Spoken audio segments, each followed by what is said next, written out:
Hello friends, പുതിയൊരു വീഡിയോയിലേക്ക് എല്ലാ കൂട്ടുകാർക്കും സ്വാഗതം. അങ്ങനെ നമ്മുടെ അലീനയാണെങ്കിൽ രോഹിത്തിനെ വിളിക്കുന്നുണ്ട്. രോഹിത്തെ, ഞാൻ അലീനയാണ്. അപ്പോഴേക്കും രോഹിത്തിന് അങ്ങ് ചൂടാവാണ് കേട്ടോ. നീ എന്ത് ധൈര്യത്തിലാടി പുല്ലേ എന്റെ ഫോണിലേക്ക് വിളിച്ചത്? രോഹിത്തെ, മോന് മര്യാദയ്ക്ക് ഞാൻ പറയുന്നത് കേൾക്കുന്നതാണ് നല്ലത്. എനിക്ക് എന്താടി പറയാനുള്ളത് കോപ്പേ? നീ എന്താ വിചാരിച്ചത്? പോലീസിനോട് ഞാൻ നിന്നെ പറ്റി കള്ളം പറഞ്ഞത് നീ രക്ഷപ്പെട്ടെന്നോ? അങ്ങനെയല്ല രോഹിത്തെ. പോലീസിന്റെ അടുത്ത് ഒരു തവണ ഞാൻ കള്ളം പറഞ്ഞെന്ന് വെച്ച് ഞാൻ സത്യം പറയും രോഹിത്തെ. നീ എന്താന്ന് വെച്ചാൽ ചെയ്യടി. പോലീസിന്റെ അടുത്ത് പറയുന്നതിന് മുൻപേ ഞാൻ ഇവിടെ പറയും. എല്ലാവരും ഉണ്ണാൻ വരുന്ന സമയത്ത് ഞാൻ എല്ലാവരോടുമായിട്ട് പറയും എന്ന് പറയുമ്പോൾ നീയേ ഒരു പത്രസമ്മേളനം വിളിച്ചുകൂട്ട്, അല്ലെങ്കിലേ മൈതാനത്ത് ചെന്ന് ഒരു മൈക്ക് വെച്ച് എല്ലാവരോടും വിളിച്ചു പറ എന്നൊക്കെ വളരെ മോശമായിട്ടാണ് കേട്ടോ രോഹിത്ത് പെരുമാറുന്നത്. രോഹിത്തെ, നിനക്കൊരു ചാൻസ് ഞാൻ തന്നിരുന്നു, അത് നീ അവഗണിച്ചു. പിന്നീട് ചെയ്തത് പോലീസിനോട് പറയാതെ നിന്നെ ഞാൻ രക്ഷപ്പെടുത്തി. എന്നിട്ടും നീ പഠിച്ചില്ലെങ്കിൽ നീ ഇവിടെ പെടാൻ വേണ്ടിയിട്ട് പോവാണ്.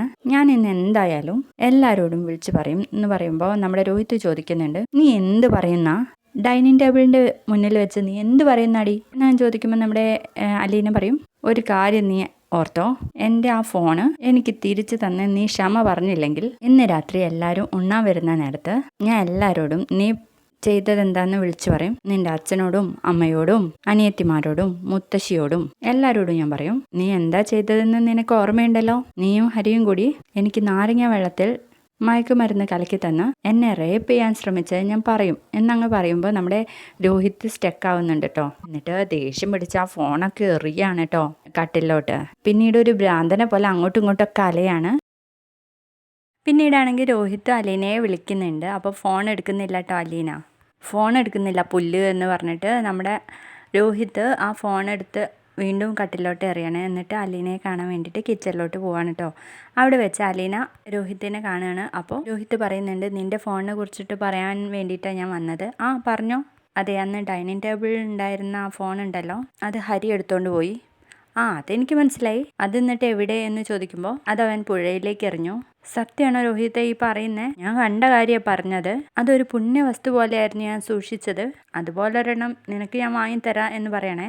വേണ്ട, എങ്കിൽ പിന്നെ എന്നോട് ചോദിക്കാനും പറയാനൊന്നുമില്ലല്ലോ, ഞാൻ പൊക്കോട്ടെ എന്ന് ചോദിക്കുമ്പോൾ അലീന പറയുന്നുണ്ട്, ഞാനൊരു കാര്യം പറഞ്ഞേക്കാം, നീ ആ ഹരിയുടെ കൂട്ടുകെട്ട് വിടണം, അല്ലെങ്കിൽ അവൻ നിന്നെ ജയിലിൽ അടയ്ക്കും. അത് ഞാൻ നോക്കിക്കോളാം എന്ന് പറഞ്ഞ് വീണ്ടും പോകാൻ വേണ്ടിയിട്ട് നിൽക്കുമ്പോൾ അലീന ചോദിക്കും, എന്നോട് ചെയ്ത പ്രവൃത്തിക്ക് നിനക്കൊരു സോറി പോലും പറയാൻ തോന്നുന്നില്ലേ? അത്രയ്ക്ക് നിർബന്ധമാണെങ്കിൽ പറഞ്ഞേക്കാം എന്ന് പറയണേ.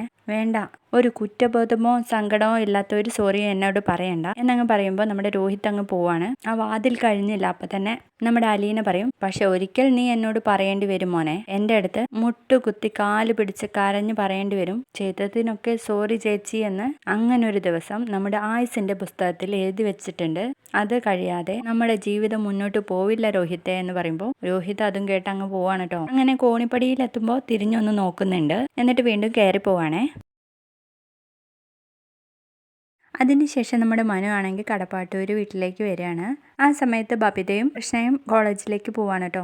അങ്ങനെ ഉള്ളിൽ കയറി വരുമ്പോൾ തന്നെ നമ്മുടെ ബാലചന്ദ്രൻ ചോദിക്കുന്നുണ്ട്, മനു നീ വീട്ടിൽ പോയിട്ടാണോ വരുന്നത്? അല്ല അങ്കിളെ എന്ന് പറയുമ്പോഴേക്കും രോഹിത്ത് ഇറങ്ങി വരുന്നുണ്ടാവും കേട്ടോ. അപ്പോൾ ശ്രദ്ധ മുഴുവൻ രോഹിത്തിലേക്കായിരിക്കും മനുവിൻ്റെ. അപ്പോൾ ഇതൊക്കെ നമ്മുടെ ബാലചന്ദ്രൻ ശ്രദ്ധിക്കുന്നുണ്ടാവും കേട്ടോ. അപ്പോൾ രോഹിത്തിനോട് പറയുന്നുണ്ട്, നിന്നെ ഒന്ന് കാണണമായിരുന്നല്ലോ, ഇപ്പോൾ കാണാലോ. ഇങ്ങനെയല്ല, ഒന്ന് വിശദമായിട്ട് കാണണമായിരുന്നു. എനിക്ക് കോളേജിൽ പോകാനുണ്ട്, എങ്കിൽ പോയിക്കോ എന്ന് പറയണേ.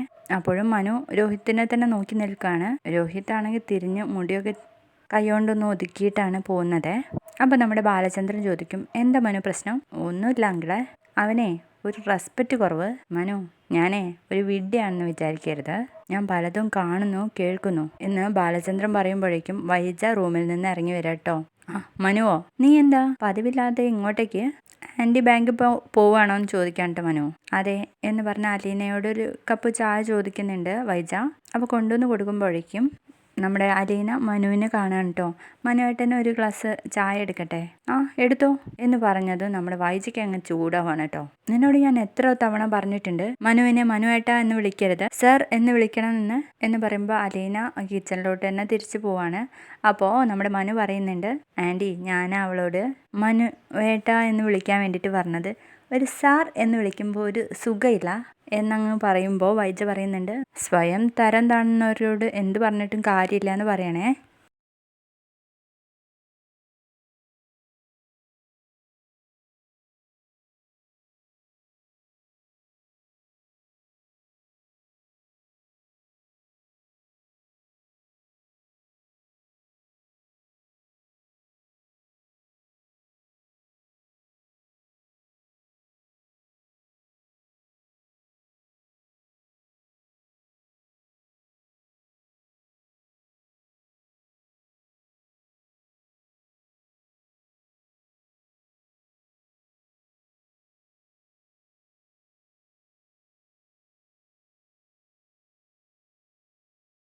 അപ്പോൾ മനു പറയുന്നുണ്ട്, ആൻറ്റി അലീനയ്ക്ക് 2 ആഴ്ച റെസ്റ്റ് വേണം. അവളെ ആവശ്യത്തിന് റെസ്റ്റ് എടുക്കുന്നുണ്ട്.